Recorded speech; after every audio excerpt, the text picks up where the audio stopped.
Miejska Biblioteka Publiczna w Opolu to instytucja daleko wychodząca poza działalność statutową. Łącząc różnorodne grupy społeczne, tworzy przestrzeń do dialogu, edukacji i kultury dla wszystkich mieszkańców miasta i regionu. Realizując projekt Rezapis jako ocalenie, uświadamiamy, inspirujemy do działania na rzecz środowiska, a także wzbogacamy ofertę kulturalną. Naszym celem jest, aby biblioteka była miejscem otwartym, w którym spotykają się innowacyjne idee, sztuki wizualne oraz troska o przyszłość. To właśnie tutaj edukacja ekologiczna staje się dostępna dla każdego, niezależnie od wieku czy sytuacji życiowej. Projekt Rezapis jako ocalenie doskonale wpisuje się w misję naszej biblioteki jako Centrum Społeczno-Kulturalnego Opola. Chcemy, aby biblioteka była miejscem, które edukuje, inspiruje i angażuje lokalną społeczność. W tym przypadku podejmujemy ważny temat ekologii, łącząc go z edukacją i sztuką. Naszym celem jest nie tylko zwiększenie świadomości ekologicznej, ale również motywowanie mieszkańców do proekologicznych działań w codziennym życiu, podkreślanie, że każda decyzja dotycząca papieru może przyczynić się do zrównoważonej przyszłości naszej planety. Realizując projekt Rezapis jako ocalenie, podkreślamy, że każda zmiana zaczyna się od wiedzy i refleksji. Zapis jako ocalenie to projekt, który obejmuje cykl wystaw, który ukazuje, jak sztuka może oddziaływać w sposób absolutnie bezpośredni na postawy społeczne. Różnorodność form artystycznych, od multimediów, przez performance, przez przestrzenne instalacje, pozwala nam na unikatowe spojrzenie na problematykę ekologii. Cykl 5 wystaw skłania do refleksji nad rolą i znaczeniem papieru w naszym życiu i środowisku, nad próbą podjęcia innego postrzegania tego materiału jako medium. Artyści w swoich pracach poszukują różnorodnych form wyrazu, apelują, by myśleć o drzewach jak o żywych istotach, a nie tylko o surowcu przemysłowym, który jest wykorzystywany w zasadzie bez zastanowienia. Realizowany przez bibliotekę ten projekt właśnie, mieliśmy okazję się o tym naocznie przekonać, że wpływa absolutnie w sposób bezpośredni na zmianę postrzegania papieru jako medium, jako narzędzia, jako makulatury. Zapraszam serdecznie na wszystkie te wystawy, które już teraz razem w przestrzeni Miejskiej Biblioteki Publicznej można zobaczyć do końca tego roku. Chciałam trochę nawiązać do elementu lasu i dla mnie ten rezapis, ten bardzo kluczowe słowo w tematyce całego projektu, to jest właśnie na nowo zobaczenie czegoś. Rezapis to jest na nowo odczucie czegoś na nowo, zrozumienie czegoś na nowo. Nie branie czegoś, że to zawsze będzie. Takiego, że to jest, że nic temu nie grozi. Odczucia na nowo, że możemy zapisać coś w inny sposób też. Jak ważne jest to, żeby włączyć wszystkie nasze odczucia, nasze uszy, nasze oczy, nasze ciało, nasz ruch, żeby zobaczyć nie tylko przedmioty, ale też ludzi. Papier to jest bardzo obszerny temat, a ja wybrałam sobie taką jego część, fragment dotyczący europejskiej historii papieru.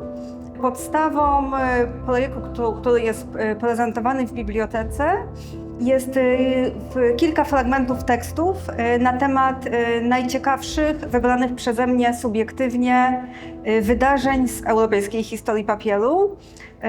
Na wystawie jest 8 plansz, każda z nich prezentuje jedno wydarzenie i jest to ilustracja, która ma zachęcić do przeczytania krótkiego tekstu opisującego właśnie jedno z wydarzeń z historii europejskiej papieru.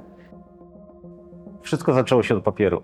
Projekt Refugium Arbor to projekt o koegzystencji ludzi i drzew, a szerzej ludzi i wszystkich innych organizmów żywych, no bo drzewa do nich należą.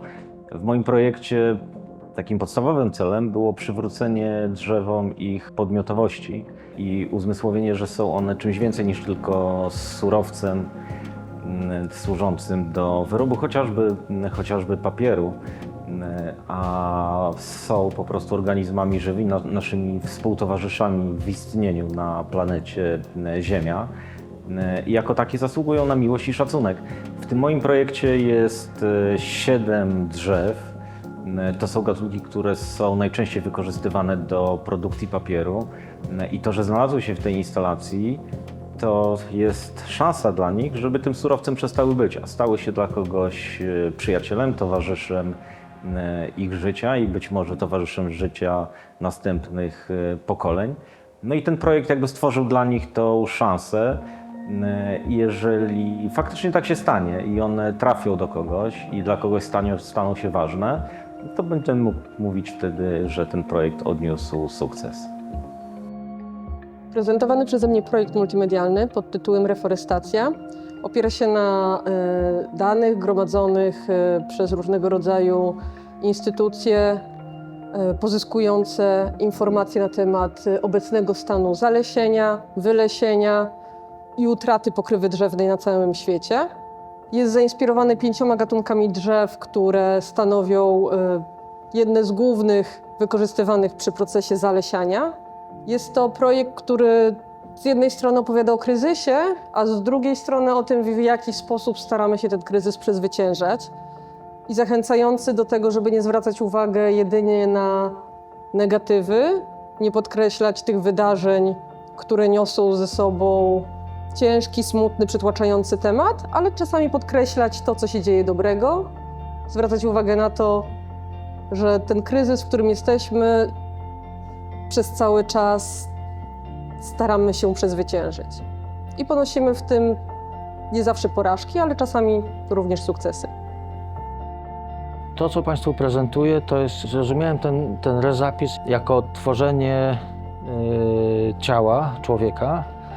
Więc tutaj mamy jakby proces wyglądał w ten sposób, że te odciski próbowałem zebrać nie tradycyjną metodą, tak jak to się robiło dawniej, tylko metodą zgoła współczesną, czyli skanowaniem tego człowieka. Potem brałem odciski, no i te odciski zamieniałem na formę. To, co rzeźbiarze często widzą formy negatywowe, formy, które z drugiej strony wyglądają bardzo, bardzo interesująco. Zawsze lubiłem formy negatywowe. Będąc w kubiku można zobaczyć wszystko, co jest wewnątrz, odbija się w formie ludzkiej. Natomiast będąc na zewnątrz widzimy to, co zwykle widzimy w postaci ludzkiej. Inspiracja tym szklanym kubikiem była też taka, że postanowiłem, żeby to było trochę takie zawieszone w powietrzu to ciało. I bardzo mi to pasowało do takiego czegoś, co mogło być tym ocaleniem, że sobie kodujemy czyjąś postać, czyjąś figurę i potem mamy ją gdzieś w głowie, czasem w różnych częściach, czasem w różnych kawałkach.